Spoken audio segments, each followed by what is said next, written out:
Well, howdy, booze and ghouls. It's once again spooky season, which means it is time for my annual Halloween series. This year, I'm doing one of my favorite genres, which is Weird Westerns. Weird Westerns, for those of you not familiar, this is a genre of westerns that is combined with horror, science fiction, fantasy, something like this. So Wild Wild West and the supernatural. In this case, I'm going to be primarily focusing on horror stories.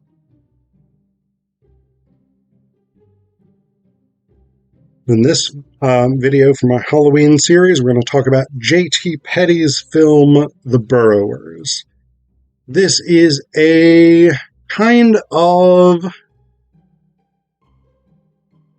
Tremors set in the Old West with a lot more anti-Indigenous racism and violence. So, we're in the Dakotas territory in 1879, and this family gets taken. The Stewart family. Initially, it's believed they are taken by Native Americans. And so Fergus Coffey, who was preparing to try to become engaged to Marianne Stewart, Fergus Coffey hooks up with John Clay and William Parcher, and they set off to try and find the Stewarts. They are joined by Henry Victor. So William Parcher and John Clay both seem like these kind of like experienced frontiersmen, rugged.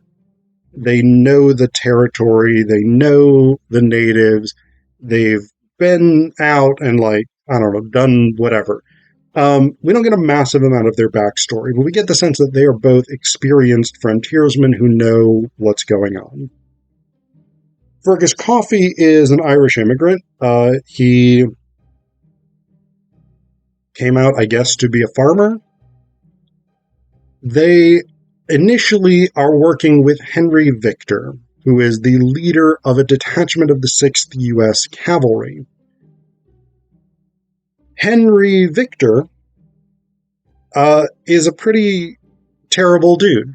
He has an extremely proprietary attitude toward everything.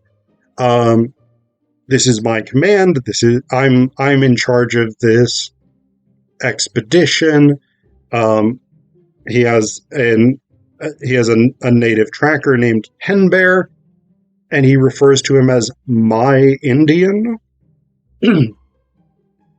But they also capture a Native American dude, just random dude out on the prairie. And, rather than going up to this guy like a normal, non-sadistic human being addressing another human being, Victor is like, I'm gonna shoot his horse from here. And then the cavalry guys ride after this dude and smash him in the back of the head with a rifle. After which, they tie him. This is a pretty fucked up thing, by the way. Fair warning. They tie him to the wheel of a wagon, and they proceed to cut off his toes to torture him, to try and get him to tell them where the Stewarts are. The problem is, he ain't know. Victor doesn't care. The goal is not really to get information at the end of the day. The goal is just to torture this person. Because that's who Victor is. He's a terrible fucking bastard of a dude. He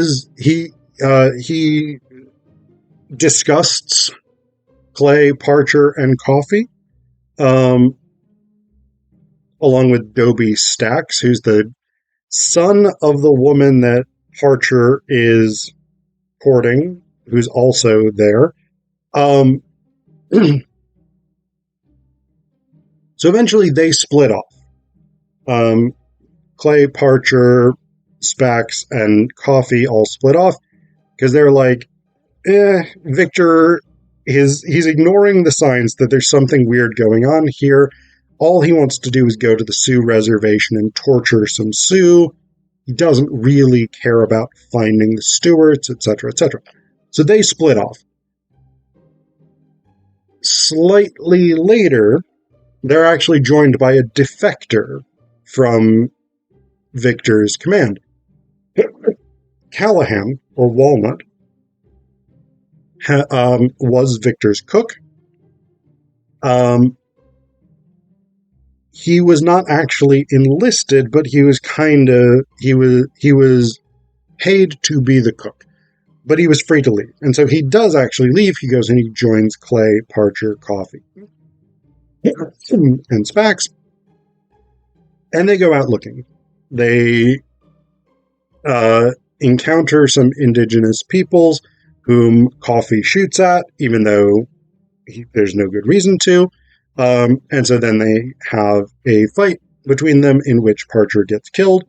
In which Clay gets killed. Parcher then gets attacked. So they do find out what they're looking for is called the Burrowers, which they take to be a tribe of Native Americans. What they don't know is that it isn't a tribe of Native Americans at all. It's not human. It's a group of underground dwelling creatures that, as we come to learn, can just dig through the ground really, really rapidly. So again, Tremors style. But they will poison their victims somewhat like spiders, I think. So a lot of spiders, as I understand it, will inject venom into their prey, and that sort of liquefies the insides. Yeah, gross. I know. What else? The burrowers seem to do the same kind of thing. They will sort of slash the neck and then spit venom into the wound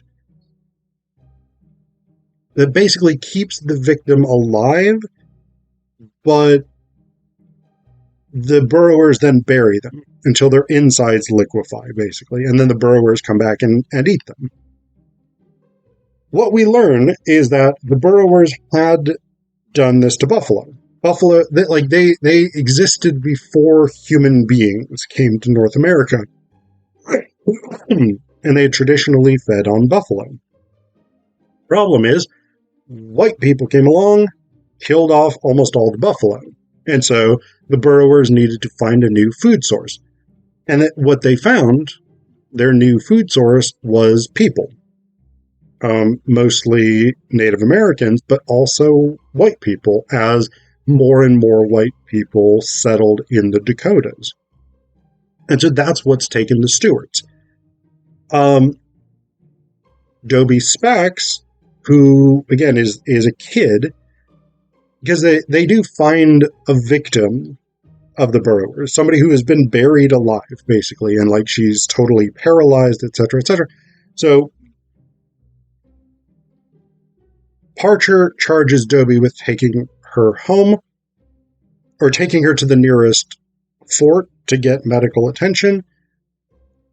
Dobie gets attacked by the burrowers, and he actually gets buried alive. And just that never gets resolved. We just end the movie with he is food for the burrowers. Parcher gets attacked at one point, but he doesn't get fully poisoned. He gets slightly poisoned. And they manage to find this indigenous woman who's like, yeah, the Ute tribe knows how to deal with this. And so then they set off to find the Utes. And they manage to find two of them who take Parcher because he has been poisoned, and they use him basically as bait to draw out a bunch of the burrowers. The plan is then to kill them. The problem is Coffee shows up and ruins the whole thing, and then he effectively has to try and, he steps in a bear trap, So he's all jacked up.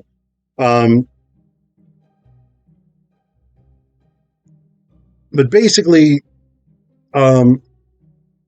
Coffee ends up like spearing all of these burrowers and just like basically nailing them to the ground with these sharpened stakes that the two Ute guys had prepared. And then finally, when the sun comes up, the burrowers die in the sunlight.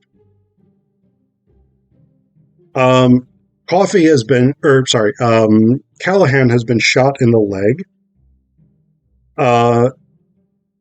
The one Ute who is not dead already is severely wounded.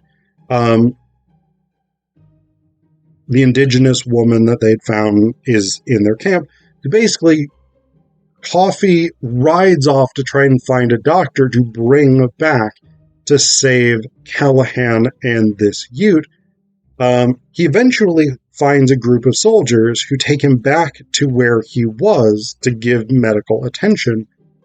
When he gets there, he finds Henry Victor has shown up. He has hung the woman and the Ute, the injured Ute, and Callahan has died under somewhat mysterious circumstances when they amputated his leg.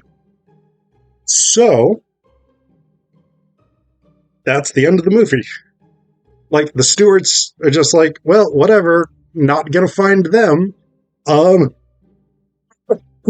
Coffee realizes that the West has been built by men like Henry Victor, who are vicious and don't really believe in the actual humanity of indigenous peoples, etc., etc.